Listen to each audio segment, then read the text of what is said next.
Time to take a look at what's grabbing the headlines here in France. And for that, we're joined on set by Florence Villeminot.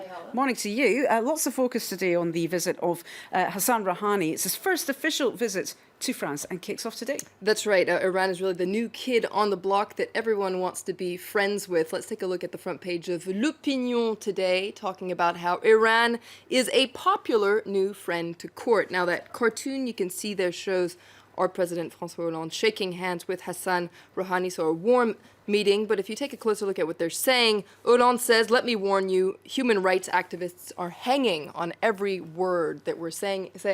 And Rouhani answers, "Hanging? Really? Well, just like home in Iran." Well, we can assume they aren't going to be talking about human rights, though, today, are they? It's all about the lucrative business deals. That's right. And what a turnaround. Just yesterday, Iran was a pariah, and now it's getting the red carpet treatment. Why has Iran become so respectable? Well, according to Le Parisien, those lucrative deals have a lot to do with it, but it's going to be there's going to be a lot of competition, according to Le Figaro, because before coming to Paris, Rouhani spent some time in Italy and signed some very lucrative deals there. You can read more about it in Le Figaro. 17 billion euros worth of deals, in fact, and Italy really pulled out all the stops to make sure this could happen. You can read more details here in Le Figaro, including one interesting detail, and that is that Rome decided to cover up several statues in Rome that were nude, actually, antiquity statues. All this not to upset the Iranian leader. When in Rome, do like the Romans,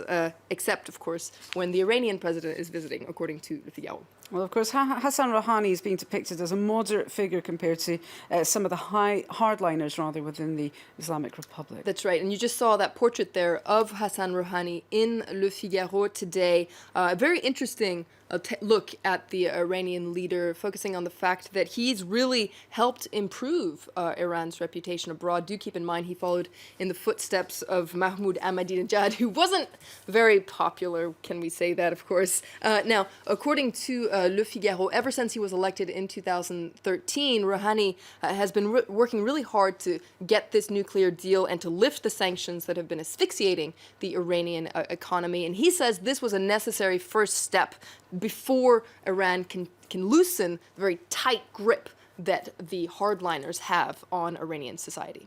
Well, the left-leaning Libération isn't really buying the sales pitch, though, is it? That's right. Mollo sur le mollah. Take it easy with the mullah. You can see there on the front page of Libération. Very smiley photo of Rouhani's. But Libération says, be careful. He might be the sunshiny, moderate, and polished face of Iran. That doesn't mean that the regime running Iran is respectable or acceptable, according to Libération. And its editorial, it says, don't forget that in Tehran, the conservatives and the supreme leader really have a lockdown on power. Anyone opposed to the regime is essentially shut up. That being said, though, you can see the title of their editorial is Pariah, gamble. We must take this gamble. It's worth betting on this opening that we're seeing from Iran. So Libération was a little weary, but not quite a huge party pooper today. Hedging its bets, one might say. Exactly. The French papers, though, also focusing on the release of a controversial film now, this time about radical Islam. That's right. It's called Salafiste, and it sparked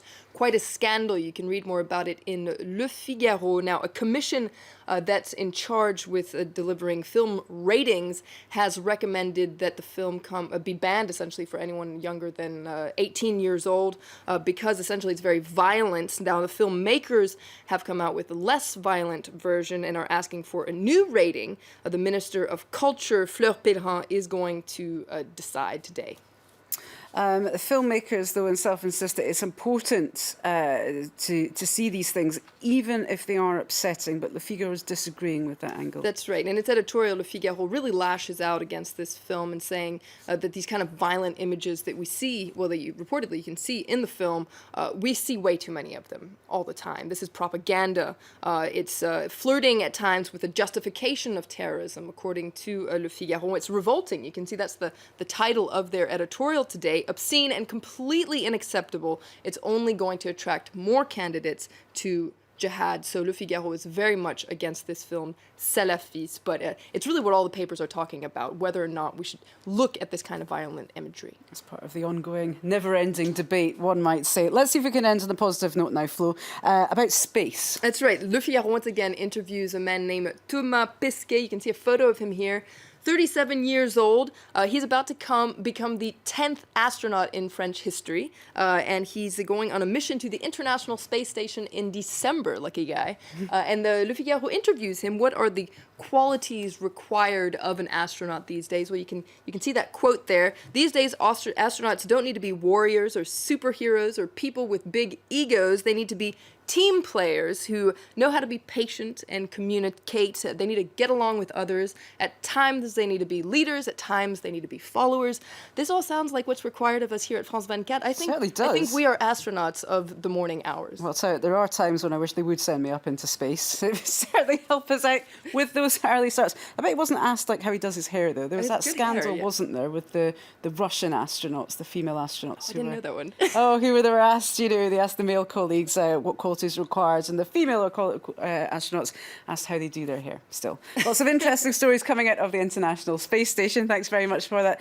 Florence Villemenow, you're watching live from Paris.